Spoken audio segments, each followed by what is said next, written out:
I'm James Neville Taylor with the Builderall team. In this video we're going to go over any problems that you may encounter while using the chatbot. If the chatbot has any problems connecting, any problems sending messages out, or hits any snags whatsoever, they'll be recorded in the Problems tab right here. As you can see, there's no issues at the moment, but if you experience an issue that is not listed here, there's a few things you can do to try and resolve the problem. The first thing we're going to do is we're going to come to the Pages tab and we're going to refresh our connection. If something's not working for a specific page, we can refresh each connection by clicking the refresh button, and that's going to refresh the connection.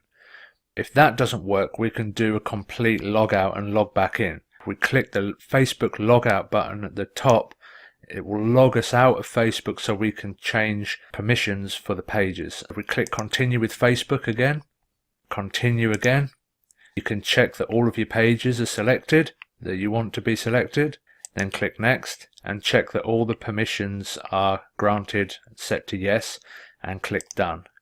And now that's just reset the connection for your whole profile and it's linked auto answer to Facebook. So the next thing you can do if you're having problems is come to Facebook, go to the page what you're having problems with and click settings.